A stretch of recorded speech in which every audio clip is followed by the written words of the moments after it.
আগে ডিগনিটারিদের সাথে প্রফেসর ইউনূসের একটা এই যে মিটিংয়ের সাইড লাইনে একটা মিটিং হয়েছে, যেটা এই সামিটের সাইড লাইনে।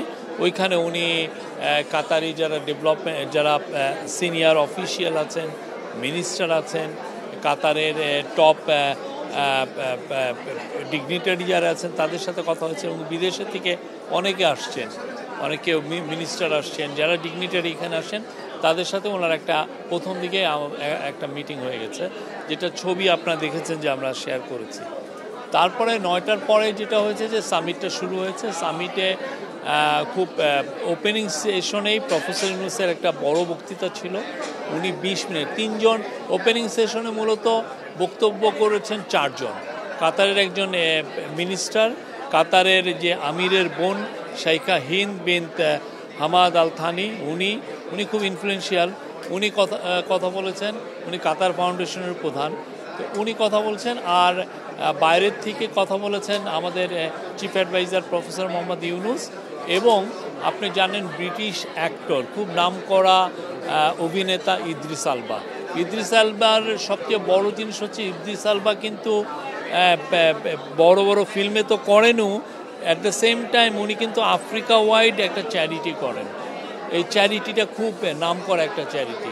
তো ইদ্রিস আলবার সাথে একটা কোশ্চেন অ্যান্সার সেশন হয়েছে। আর প্রফেসর ইউনূস 20 মিনিটের একটা বক্তব্য দিয়েছেন।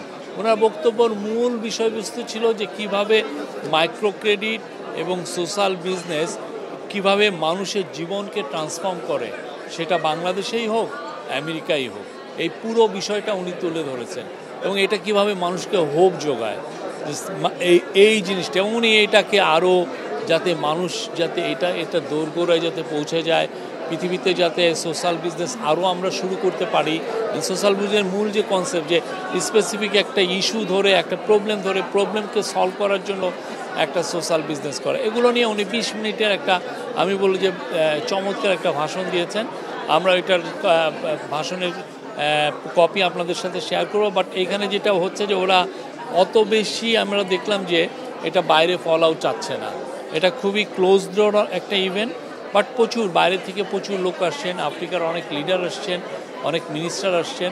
এই আর এখন উনি জাস্ট ওপেনিং সেরিমনি শেষে উনি এখন ওনার সাথে উনি কল অন করছেন হচ্ছে কাতারের যে কুইন, হ্যাঁ, কুইনের কাতারের যে কিং শেখ তামিম আল হামাদ আল থানি, তার মা শেখ মৌজা, আপনি জানেন শাইখা মৌজার সাথে, এবং শাইখা মৌজার মেয়ে শাইখা হিন্দ, যিনি এইটা আর্টনা সামিটের মূল উদ্যোক্তা, ইনাদের সাথে একটা মিটিং হচ্ছে। এই মিটিংটার বাংলাদেশ এবং কাতারের মধ্যে সম্পর্ক আরও সুদৃঢ় করার জন্য এই মিটিংটা খুবই বড় একটা ভূমিকা পালন করবে।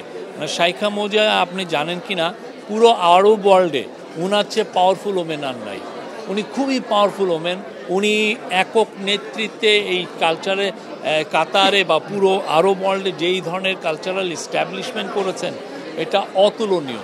কাতারে যে দেখবেন যে ইসলামকে নিয়ে যে একটা বড়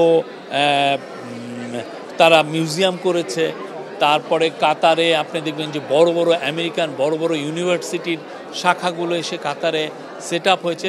এটার মূল উদ্যোক্তাদের মধ্যে হচ্ছেন শাইখা মৌজা। খুবই এনলাইটেন একজন মানুষ।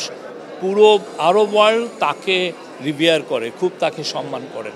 তো আজকের এই মিটিংটা আমরা মনে করছি যে কাতার আর বাংলাদেশের মধ্যে যে দ্বিপাক্ষিক যে ইস্যুগুলো আছে, যেগুলো নিয়ে আমরা বলছি, সেটা নিয়ে আমরা অনেক আরও এটা উত্তরোত্তর আরও সামনের দিকে আরও আমাদের বৃদ্ধি পাবে, এবং এটা আমাদের, আমি মনে করব যে আমাদের সুদৃঢ় হবে আমাদের ইয়েটা। এই মিটিংটা খুব ইম্পর্টেন্ট ছিল।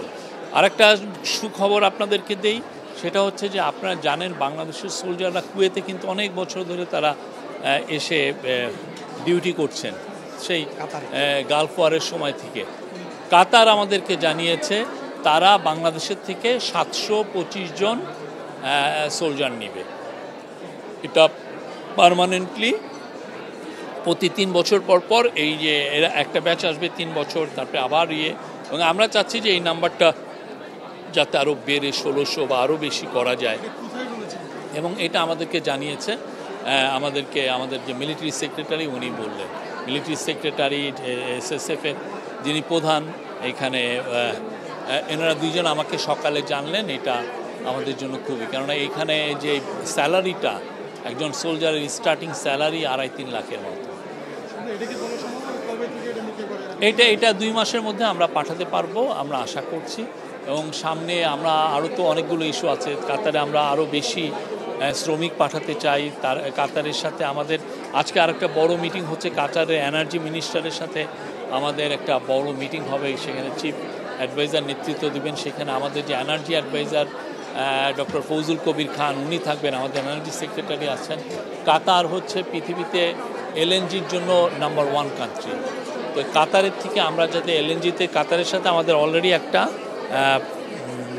এগ্রিমেন্ট আছে, এটা লং টার্ম এগ্রিমেন্ট, কিন্তু আমরা চাচ্ছি আরও অনেক বেশি LNG আনতে। কেন আমরা আনতে চাচ্ছি? বিকজ প্রচুর বিদেশি ইনভেস্টর আমাদেরকে জানাচ্ছে যে তারা বাংলাদেশে ইনভেস্ট করতে চায়। এবং আপনি এনার্জি মিনিস্টার অ্যাডভাইজার আমাকে নিজে বলেছেন যে 600 দেশি কোম্পানি, 600 যারা বাংলাদেশে অলরেডি আছে দেশি এবং মাল্টিনেশনাল, তারাই অলরেডি নতুন গ্যাস পাওয়ার লাইন ধরেছে। তো আমাদেরকে তো এদেরকে গ্যাসটাকে সরবরাহ করতে পারবে।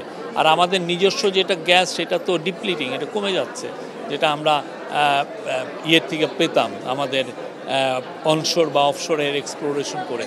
তো আমরা চাচ্ছি যে কাতারের সাথে আমাদের সম্পর্কটা আরও সুদৃঢ় হলে আমরা যদি LNG আরও বেটার প্রাইসে পাই, হোয়াই নট।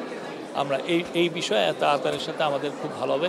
কাতারের কাছে আপনি জানেন পতিত স্বৈরাচার প্রচুর টাকা রেখে গেছিলেন, কয়েকশো মিলিয়ন ডলার কাতারের দেনা তারা দেননি। এবং এতে যেটা হচ্ছে যে কাতারের সাথে এক ধরনের দূরত্ব তৈরি হওয়ার সম্ভাবনা দেখা গিয়েছিল। আমাদের গভর্নমেন্ট এসে পুরো টাকাটা দেওয়ার আমরা মুভ নিয়েছি। এখন বোধহয় 37 মিলিয়ন ডলার আছে। কালকে বা এই সপ্তাহের মধ্যে পুরো টাকাটা পে অফ করা হবে।